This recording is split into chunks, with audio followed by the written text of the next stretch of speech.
আসসালামু আলাইকুম, welcome to পারাভিন রান্নাঘর।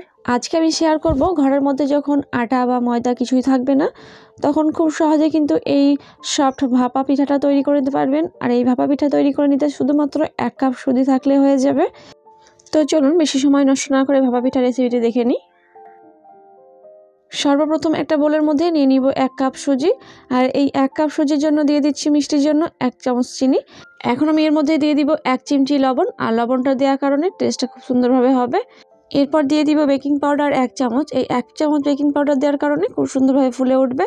আর দিয়ে দিচ্ছি 1 চামচ গুঁড়ো দুধ। গুঁড়ো দুধটার টেস্টটা খুব সুন্দরভাবে আসবে। যদি না দিতে চান সেক্ষেত্রে স্কিপ করতে পারবেন। তো সব কিছু একসঙ্গে মিক্স করে নেওয়ার পর এর মধ্যে দিয়ে দিব 1 কাপ পানি। তো এখানে 1 কাপ পানি যথেষ্ট, এর থেকে বেশি কিন্তু আর দেওয়ার দরকার নেই। যেই কাপে সুজি ব্যবহার করবেন ওই একই কাপে দিয়ে দিবেন 1 কাপ পানি, তাহলে কিন্তু একদম পারফেক্টভাবে হয়ে যাবে। এখন সব কিছু উপকরণ একসঙ্গে ফেটিয়ে নিব। ফেটিয়ে নেওয়ার কারণে এগুলো কিন্তু অনেকটাই ফুলে উঠবে। তো আমি এখন রেস্টে রেখে দেবো প্রায় 20 মিনিট। 20 মিনিট পর কিন্তু এটা অনেকটা আরও ফুলে উঠবে। 20 মিনিট পর দেখাচ্ছি, এটা কিন্তু স্মুথ একটা ব্যাটার তৈরি হয়ে গেছে। তো এটা আমি তুলে দেখাচ্ছি কতটা ঘন হয়ে গেছে। হাতের মধ্যে যদি সময় না থাকে সেক্ষেত্রে 10 থেকে 15 মিনিট রাখলেও হয়ে যাবে। এরপর সুজির ভাপা পিঠাগুলো বাটি দিয়ে ভাপিয়ে নিব। তবে সেক্ষেত্রে আপনার এক সাইজে 3টে থেকে 4টে বাটি নিয়ে নেবেন। এরপর 1 থেকে 2 ফোঁটা সাদা তেল দিয়ে নেওয়ার পর খুব ভালোভাবে ব্রাশ করে নিতে হবে।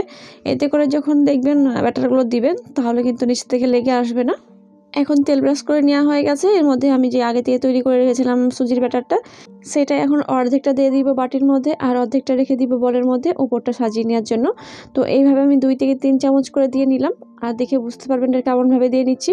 এখন আমি দিয়ে দিব বেশ কিছুটা পরিমাণ করে খাজুরের গুড়। আর এখানে খাজুরের গুড় দেওয়ার কারণে খুব সুন্দরভাবে টেস্ট বের হবে। তবে খাজুরের গুড় না থাকলে সেক্ষেত্রে কিন্তু আপনারা আখের গুড়টা ব্যবহার করতে পারবেন। তো আমার সব কিছু দেওয়া হয়ে গেলে এর মধ্যে আমি দিয়ে দিব নারকেল কোড়া।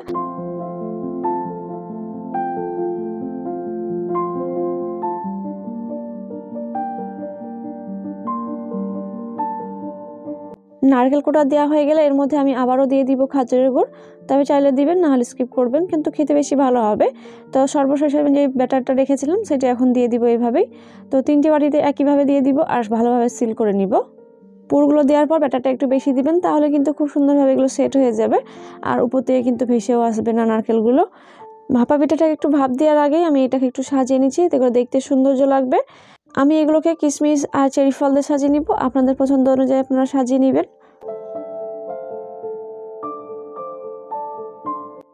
তো আমার সবগুলো রেডি করে নেওয়া হয়ে গেছে। এখন আমি এগুলোকে নিয়ে যাব চুলায়।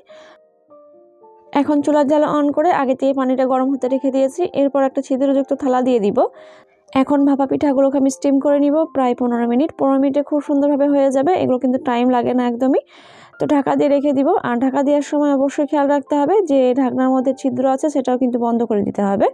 তো আমি এটাও বন্ধ করে দিলাম, এতে করে ভাপটা বের হতে পারবে না। 15 মিনিট পর ঢাকনা খুলে একটা স্টিক নিয়ে দেখে নিব এটা হয়েছে কিনা। যখন দেখবেন এটা ক্লিন আসছে তখনই বুঝতে হবে এটা হয়ে গেছে।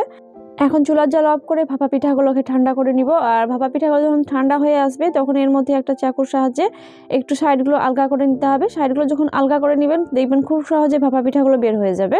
এইভাবে সব থেকে সহজ উপায়ে আপনারা কিন্তু ভাপা পিঠাগুলো রেডি করে নিতে পারবেন। বাচ্চা থেকে বড় সবাই কিন্তু অনেক বেশি পছন্দ করবে। তো দেখে তো নিলেন কত সহজভাবে এগুলো বের হয়ে গেছে। আর ভেতরটাও দেখে বুঝতে পারবেন কতটা সুন্দরভাবে হয়েছে। তো প্রত্যেকটা ভাপা পিঠা একইভাবে তৈরি হবে। এগুলো কিন্তু আমার অনেকটাই বড় বড় তৈরি হয়েছে, তবে চাইলে আপনারা ছোট ছোট সাইজে তৈরি করে নিতে পারবেন। সেক্ষেত্রে বাটিটা ছোট নিতে হবে। এই ভাপা পিঠাগুলো কিন্তু অনেক বেশি হেলদি হবে, তাই একবার হলে বাড়িতে ট্রাই করে দেখবেন। ভেতরটা আমি কেটে দেখাবো কেমন হয়েছে। আজকে সহজভাবে দেখানো ভাপা পিঠা রেসিপিটি কেমন লেগেছে অবশ্যই জানাবেন। ভালো লেগে থাকলে চ্যানেলটিকে সাবস্ক্রাইব করে দিতে ভুলবেন না। পাশে থাকা বেল আইকনটি প্রেস করে দিবেন, তাহলে প্রত্যেকটা রেসিপি কিন্তু আপনার কাছে সবার আগে পৌঁছে যাবে। তাহলে আজকের মতো বিদায় নিচ্ছি। সবাই সুস্থ থাকবেন, ভালো থাকবেন। আল্লাহ হাফিজ।